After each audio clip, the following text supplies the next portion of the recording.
నమస్తే, this is Sourya. Welcome to our channel. ఈ రోజు మనతో పాటు సీనియర్ జర్నలిస్ట్ దాము బాలాజీ గారు ఉన్నారు. వారితో మాట్లాడదాం. నమస్తే సార్. నమస్తే సార్, జగన్ వైఎస్ షర్మిల ముఖ్యంగా అంటే వైసీపీ విజయానికి ఒక రకంగా కారణం షర్మిల కూడా ఉన్నారు.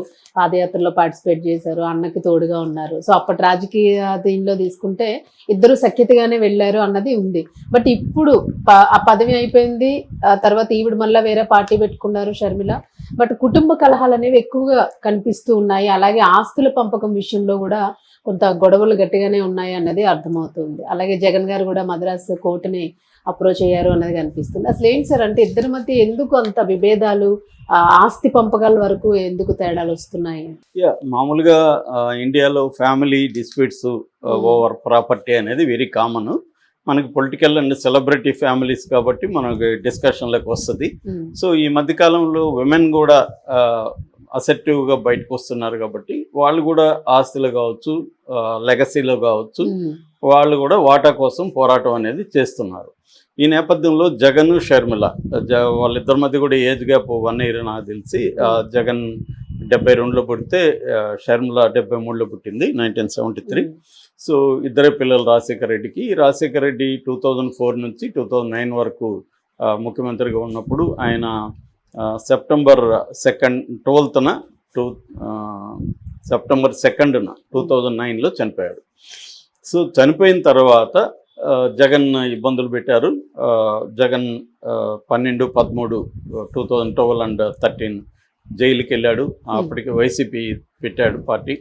జైలుకి వెళ్ళాడు. జైల్లో 16 నెలలు ఉన్నాడు. 16 నెలలు ఉన్నప్పుడు అతను పార్టీని నిలబెట్టింది విజయమ్మ షర్మిలని. అప్పుడు అందరూ కూడా అనుకున్నారు జగన్ జైలుకి వెళ్ళాడు, ఇంకా పార్టీలు ఎవరు ఉండరు, పార్టీ మార్చేస్తారని కూడా అనుకున్నారు. కానీ వీళ్ళిద్దరూ నిలబెట్టారు. 3000 కిలోమీటర్లు పాదయాత్ర షర్మిల చేసింది. విజయమ్మ కూడా ఇదైంది. బిజినెస్ యాక్టివిటీలన్నీ కూడా భారతిరెడ్డి చూసుకుంది. అలాగే ఈ ముగ్గురు స్త్రీలు వైసీపీకి పిల్లర్లాగా నిలబడ్డారు.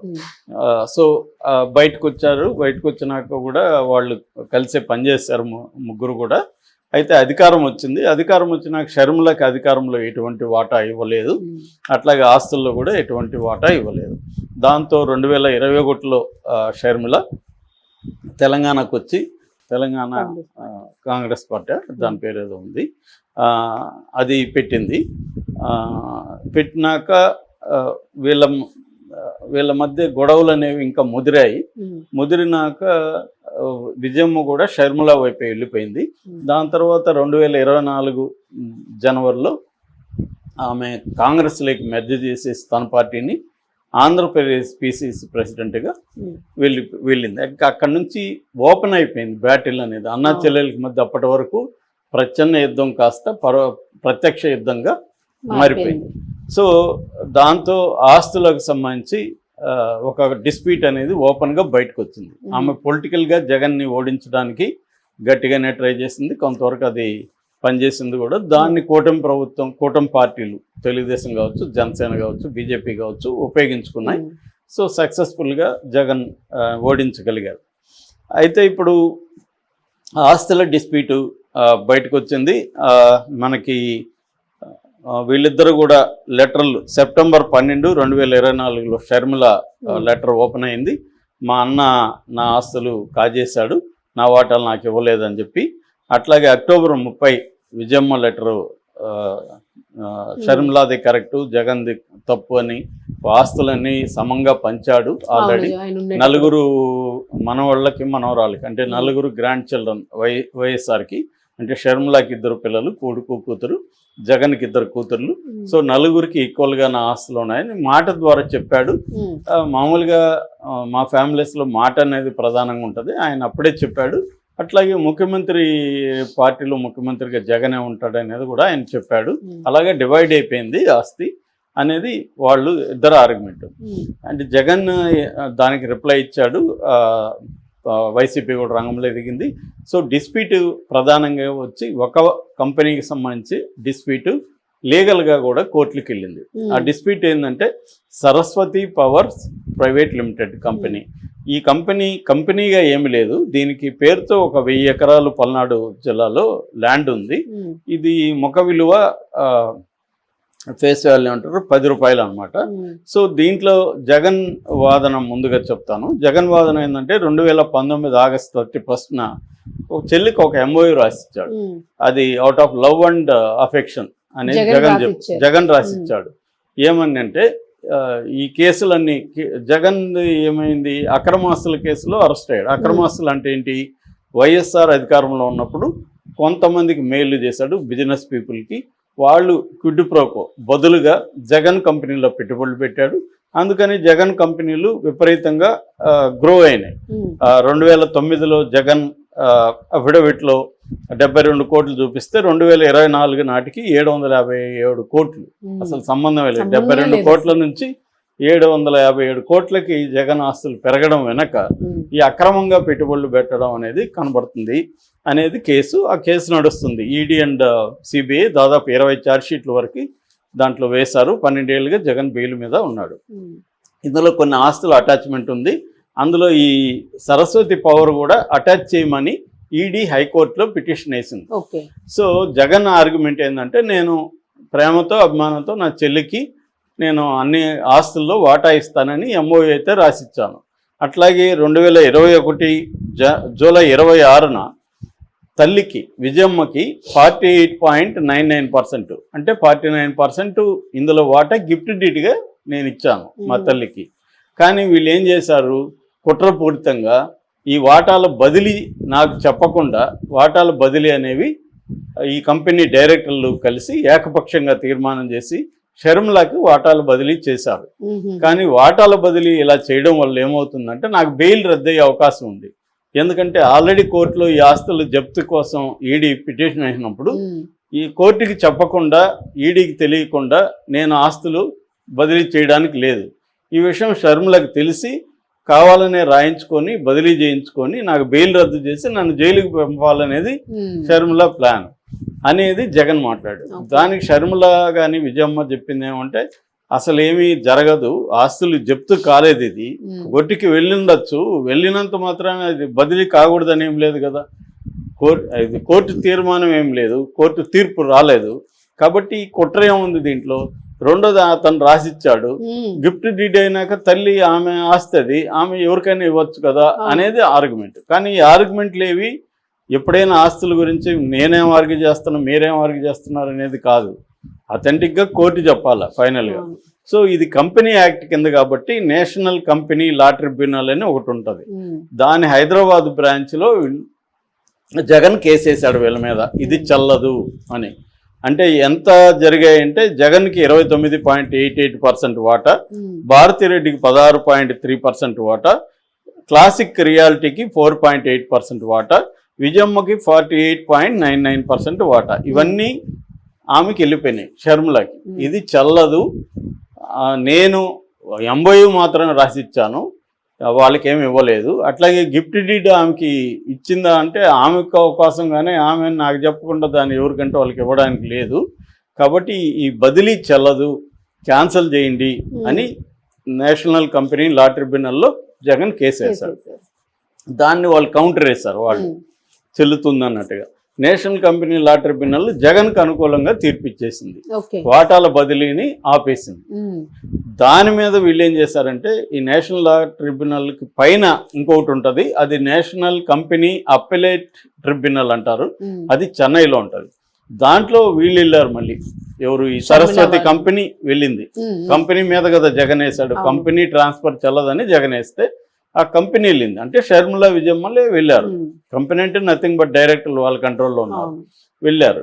వెళ్ళినప్పుడు అక్కడ ఆ కోర్టు ఏం చేసింది, కింది కోర్టు ఇచ్చిన దాన్ని స్టే ఇచ్చేసింది. సో మళ్ళీ వాళ్ళకి అనుకూలంగా వెళ్ళింది. ఇప్పుడు జగన్ దానికి మీద మళ్ళీ అప్పీల్ వెళ్ళాడు. సో ఇది సైకిల్ రొటేట్ ఈ అప్పీల్ ఏం వెళ్ళాడు, మీరు ఇచ్చిన స్టే ఎత్తేయండి అని మళ్ళీ జగన్ ఆర్గ్యుమెంట్స్ వినిపించాడు. లేటెస్ట్ గా నిన్న జరిగిందనమాట అది. సో ఇది లేటెస్ట్ డెవలప్మెంట్ కాబట్టి మనం చెప్పుకుంటున్నాం. అంటే మళ్ళీ జగన్ ఆర్గ్యుమెంట్ ఏమవుతుందంటే, షర్మిలాకి నేను అభిమానంతో ప్రేమతో ఇస్తానని చెప్పాను, ఇదే కాదు మిగతా ఆస్తుల్లో కూడా, అంటే జగతి పబ్లికేషన్ కావచ్చు, భారతీ సిమెంట్స్ కావచ్చు, అలాగే బంజారా హిల్స్లో ఉండే ప్రాపర్టీ కావచ్చు, 20 ఎకరాల రెసిడెన్షియల్ ప్లాట్ కావచ్చు, కోరమంగళ బెంగళూరులో ఉన్న ఆస్తులు కావచ్చు, వీటన్నిటిలో కూడా వాటా ఇస్తానని నేను అభిమానంతో ప్రేమతో ఇచ్చాను. నిజానికి ఆమెకి ఏం వాటా లేదు, ఇవన్నీ నా పేరుతో ఉన్నాయి. కేసులు కూడా నేనే అనుభవిస్తున్నా, జైలుకి నేను వెళ్ళా. నిజానికి ఆమెకి లీగల్గా అయితే వాటాలు లేవు, లీగల్గా ఉంటే ఆమె మీద కూడా కేసులు ఉండాలి కదా. కాబట్టి అవేం లేవు, ఇది నా ఆస్తి, నేను స్వశక్తితో కష్టపడి సంపాదించుకుంది అని జగన్ ఆర్గ్యుమెంట్. లీగల్గా జగన్ ఆర్గ్యుమెంట్ కరెక్టే.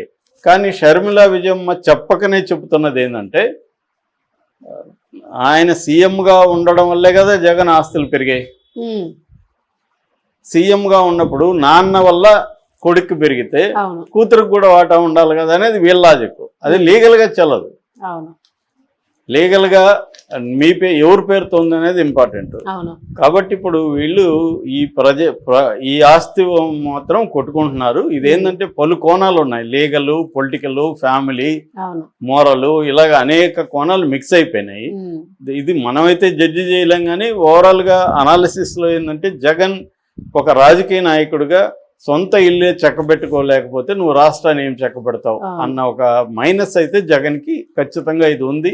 ఇది మళ్ళీ ఎలక్షన్ లో తెలుగుదేశం వాళ్ళు ఉపయోగించుకుంటారు. సొంత చెల్లికి తల్లికి అన్యాయం చేసినాడు, మిగతా వాళ్ళకి ఏం చేస్తారు న్యాయం అనేది ఇప్పటికీ లోకేష్, చంద్రబాబు, పవన్ కళ్యాణ్ పదే పదే అంటున్నారు. కాబట్టి ఇది ఆ మేరకు జగన్కి నష్టమే. మళ్ళీ ఎలక్షన్ లో కూడా షర్మిల గట్టిగా పోరాడుతుంది. అది సెటిల్ చేసుకొని ఉండాలి జగన్, అది చేసుకోవడంలో ఫెయిల్ అయ్యాడు.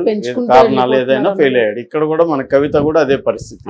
అంటే వీళ్ళిద్దరిని మేబీ ఈమె మనకు తెలియని ఇంకేమన్నా డిమాండ్స్ చేసిందా, అధికారంలో వాటా అంటే ఏమి, నేను 2.5 years నేను సీఎంగా ఉంటాను అనేదా తెలియదు మనకి.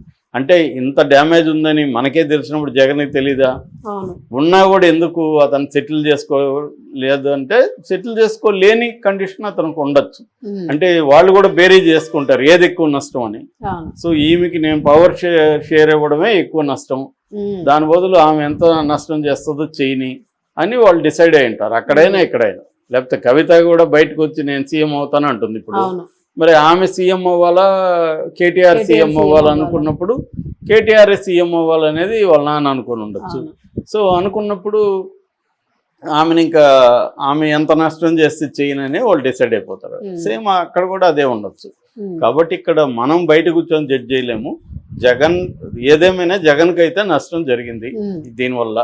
ఆమె అదేదంటారు కదా, పోరాడితే పోయేదేం లేదన్నట్టుగా ఆమె పోయేదేం లేదు, వస్తే వచ్చినట్టే. ఆల్రెడీ ఆమె ఎన్నికల అఫిడవిట్ లో కూడా 200 కోట్లు జగన్ అప్పు ఇచ్చినట్టుగా కూడా చూపించింది. అంటే ఆల్రెడీ 200 కోట్లు జగన్ ఈమెకి ఇచ్చాడు, అది అప్పు కాదు, నేను ఆమెకి ఇచ్చాను అనేదే జగన్ చెప్తున్నాడు. అదే వాస్తవం కూడా. కానీ ఆ 200 కోట్లతో ఆమె సాటిస్ఫై కాదు, ఆస్తులన్నింటిలో నాకు వాటా కావాలంటుంది. ఇది మేజర్ ప్రాబ్లం. ఆస్తులే కాకుండా పొలిటికల్ పవర్, ఆస్తుల కంటే కూడా పొలిటికల్ పవర్ దీంట్లో నాకు ఇవ్వలేదనే ఒక కక్ష. అంటే ముందు నుంచి కూడా ఆమె మొండితనాన్ని గురించి కూడా అనేక కథనాలు ఉన్నాయి. ఆమె రాసిన నాలో నేను పుస్తకంలో కూడా తండ్రి కూతుర్ల మధ్య అల్లారు ముద్దుగా, అంటే 100 ముద్దులు ఎంచి పెట్టించుకొని వెళ్ళేవాడు చిన్నప్పుడు. షర్మిల అంటే అంత ప్రేమ. అట్లాంటిది 1 year పాటు వాళ్ళిద్దరు మాట్లాడుకోలేదు. ఇద్దరు కూడా అట్లాంటి మొండిగట్టాలు ఆ పెళ్లికి సంబంధించి, రెండో పెళ్లికి సంబంధించి అనేది చెప్పింది. ఇది కూడా ఉండొచ్చు. అంటే పగబట్టి నాకు నువ్వు ఇవ్వలేదు కాబట్టి నిన్ను నేను నాశనం చేస్తాను అన్న ఒక తీవ్రమైన, చాలాసార్లు తీవ్రమైన ప్రేమ, తీవ్రమైన హేట్ ఒకే కాయిన్కి అటు ఇటు ఉంటాయి. అది కాయిన్ ఇలా తిరిగిందంటే ఎంత తీవ్ర స్థాయిలో ప్రేమ ఉంటే అంత తీవ్ర స్థాయిలో హేట్ గా మారిపోతుంది. సో అది మారిపోయింది. కాకపోతే ఇక్కడ వీళ్ళకి కీలకంగా కనిపించేది ఏంటంటే సార్, జగన్ నిలబడడానికి, పార్టీ నిలబడడానికి అండ్ జైల్లో ఉన్నప్పుడు కానీ బాగా టిపికల్ కండిషన్ లో వీళ్ళిద్దరూ నిల్చున్నారు.